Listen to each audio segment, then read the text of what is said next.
दोस्तों जय मसीह। एक बार फिर से आपका स्वागत करते हैं अपने चैनल सकरा फाटक में। दोस्तों जब हम उत्पत्ति 3 अध्याय जब हम पढ़ते हैं तो वहाँ पे हम पाते हैं कि किस प्रकार इस संसार में पाप फैला। परमेश्वर ने आदम और हवा को आदेश दिया था कि भले और बुरे का ज्ञान का जो वृक्ष है उसका फल तुम कभी ना खाना, जब जैसे ही तुम उस फल को खाओगे मर जाओगे। मगर आदम और हवा को शैतान बहका देता है और हवा जो है वो फल को देखती है और तोड़ती है, खाती है और अपने पति को भी देती है। और इसका नतीजा क्या होता है कि हमारे बीच में और परमेश्वर के बीच में एक दीवार आ जाता है। और परमेश्वर जो अंत में क्या करता है कि आदम और हवा को उस अदन की वाटिका से निकाल देता है। अदन की वाटिका से आदम और हवा का निकालना ही दिखाता है कि हमारे और बीच में परमेश्वर का जो संबंध था वो टूट गया, अब अलगाव हो गया है और अब किसी भी रीति से हम परमेश्वर से मिल नहीं सकते हैं।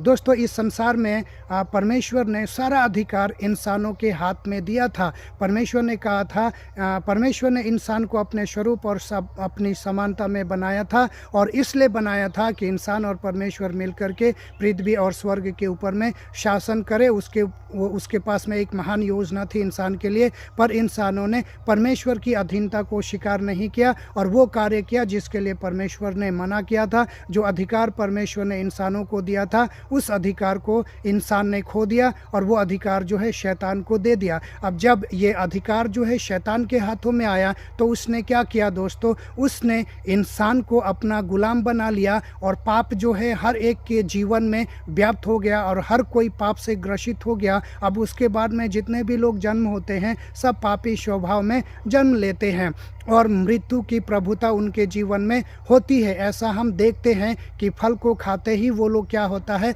परमेश्वर से दूर हो जाते हैं और मृत्यु की छाया उनके जीवन में आती है और मृत्यु का जन्म होता है। क्योंकि परमेश्वर का वचन कहता है पाप जो है मृत्यु को लेकर के आता है। तो अदन की वाटिका में हमने देखा कि आदम और हवा ने 10, 20, 100, 50, 2000 पाप नहीं किया था, केवल एक ही पाप किया और इस पाप का नतीजा जो है परमेश्वर से अलगाव होता है। मगर दोस्तों थोड़ा सा रुक जाइए, जो इस वीडियो को देख रहे हैं, जो आप समझते हैं कि हमारा उद्धार नहीं हो सकता, जो परमेश्वर को जानने वाले नहीं हैं, उनके लिए परमेश्वर ने एक खुशखबरी रखा है। दोस्तों आपके लिए मैं एक बात बताना चाहता हूँ। जब हम लोग पढ़ते हैं परमेश्वर का जो नया नियम है, उस नया नियम में एक इफिसियों नाम की किताब है जिसमें दूसरा अध्याय 13 और 14 वहाँ पे जब हम पढ़ते हैं तो वहाँ पे इस प्रकार लिखा है। आपके लिए खुशखबरी है दोस्तों, पर अब जो मसीह यीशु में है, तुम जो पहले दूर थे मसीह के लहू के द्वारा निकट हो गए, क्योंकि वही हमारा मेल है जिसने हम दोनों को एक कर लिया और अलग करने वाली दीवार को जो बीच में थी ढा दिया है।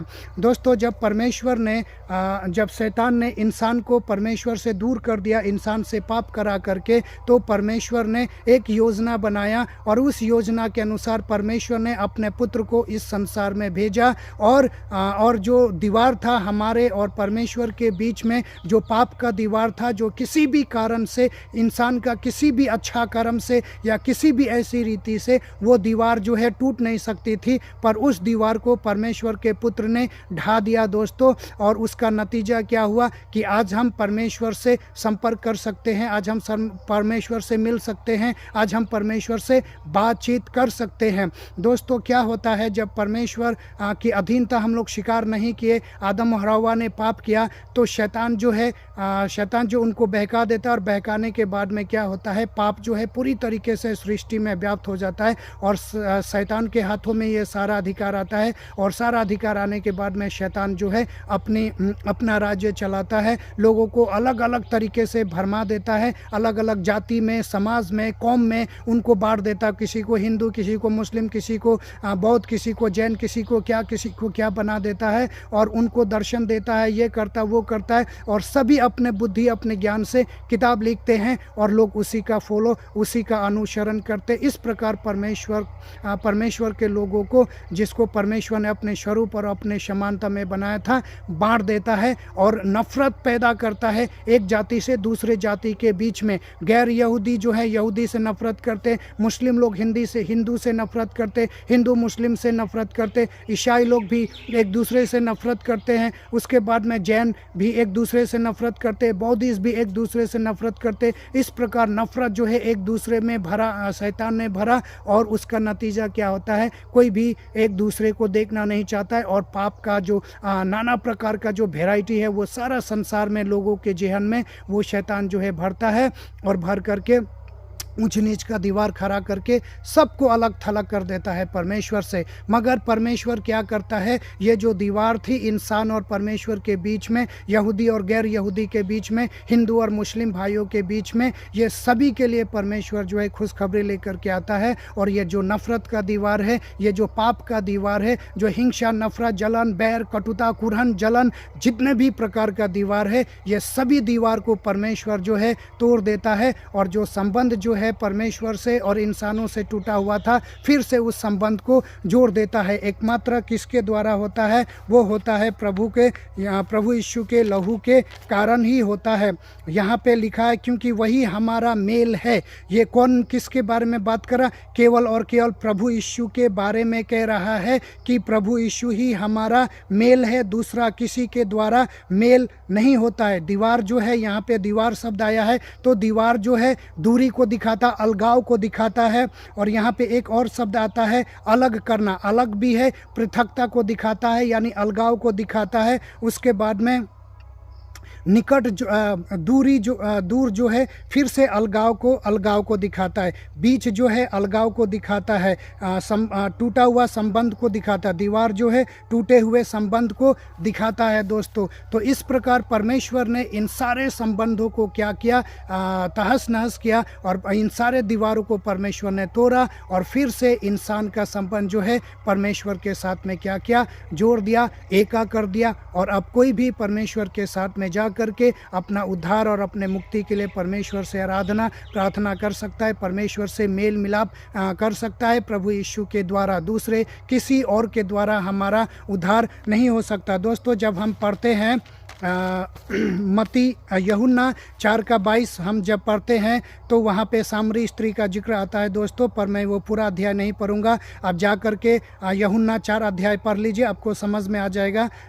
यहाँ पे इस प्रकार लिखा है, क्योंकि उद्धार यहूदियों में से है। अभी जब वो सामरी स्त्री जब बात करती है तो प्रभु यीशु को पहचान लेती है कि तो ये तो यहूदी है, क्योंकि प्रभु यीशु का पहनावा जो है उन्हीं के जैसा था। तो वो पहचान लेती है और कहती है कि तू यहूदी होकर मुझसे पानी मांगता है। तब प्रभु उसके बहुत सारी बातें कहता है। प्रभु कहता है कि अगर तू जानती कि तुझसे कौन बात कर रहा है तो तू उससे जीवन का जल मांगती और वो तुझे जीवन का जल देता। और प्रभु वहाँ से वो जो संवाद होता है उसके बीच में और स्त्री के बीच में, वो कहता है कि तुम जिसको नहीं जानते उसकी आराधना करते हो, हम जिसको जानते हैं हम उसकी आराधना करते हैं।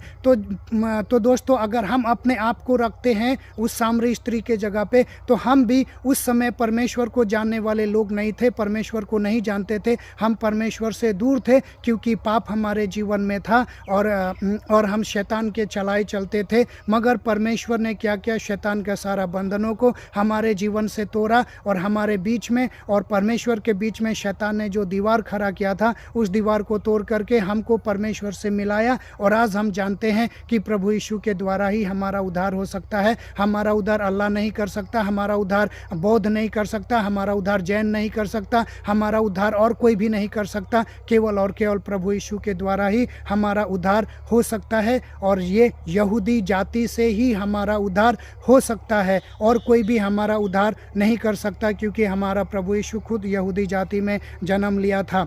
उसके बाद में जब हम प्रेरितों का 10 का 33 पद पढ़ते हैं तो वहाँ पे हम पाते हैं, पतरस कहता है कि परमेश्वर किसी का पक्ष नहीं लेता है। दोस्तों, परमेश्वर किसी का पक्ष नहीं लेता, चाहे वो यहूदी हो, चाहे वो हिंदू हो, चाहे वो मुसलमान हो, चाहे किसी भी जाति और धर्म से क्यों ना हो। परमेश्वर उसी को पसंद करता है, उसी को भाता है जो परमेश्वर की विधि और व्यवस्था पे चलते हैं और जो परमेश्वर के आगे धर्म का काम करते हैं और परमेश्वर के डर और भय में अपने जीवन को जीते हैं। परमेश्वर परमेश्वर उसी का सम्मान करता है। और अगर हम देखते हैं दोस्तों पुराने नियम में राहाब वेश्या के बारे में, जो यहोशू की पुस्तक अगर हम 2 अध्याय पढ़ते हैं 1 से 24 तक, 2 अध्याय का 1 से 24 पद तक हम पढ़ते हैं, तो हम पाते हैं कि जब यहोशू ने भेदियों को भेजा था यरीहो के गांव को देखने के लिए, तो वो लोग जब जाते हैं तो उनके राजा को पता चल जाता है कि इज़राइल से कुछ भेदिए आए हैं,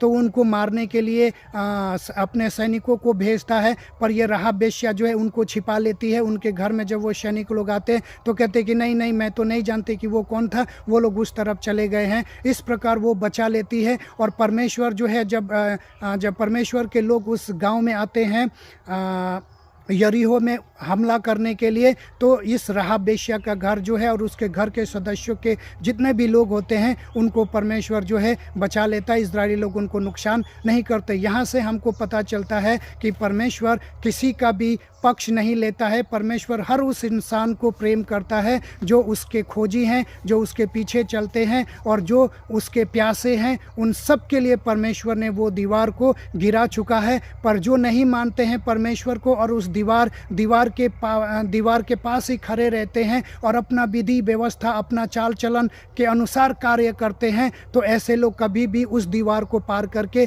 इस पार नहीं आ सकते हैं। यही परमेश्वर हमको बताना चाहता है। जाति और धर्म से ऊपर उठ करके परमेश्वर सबसे प्रेम करता है। आज लोग एक दूसरे से नफरत करते हैं। लोग नहीं जानते हैं कि हमारा उद्धार कैसे होगा। इसलिए अगर कोई भाई बहन प्रचार करने के लिए जाता है तो लोग उसको मारते हैं, लोग उसको बहुत बुरे तरीके से उसके साथ में व्यवहार करते हैं, जेल में बंद करा देते हैं। मगर इन सब के बावजूद भी परमेश्वर उन लोगों के ऊपर में अनुग्रह बनाता है जो परमेश्वर की विधि और व्यवस्थाओं के अनुसार चलते हैं। तो दोस्तों परमेश्वर ने हर वो दीवार गिरा चुका, चाहे वो कोई भी हो। उद्धार यहूदियों में से है और कहीं भी उद्धार आपका और हमारा नहीं है, केवल प्रभु यीशु ही हमारा उद्धार है। ये संदेश ये वचन जो है यही हमको संदेश देता है। तो दोस्तों उम्मीद है इस वचन के द्वारा आपने आशीष पाया है। मिलते हैं फिर किसी दूसरे वीडियो में। तब तक के लिए जय मसीह।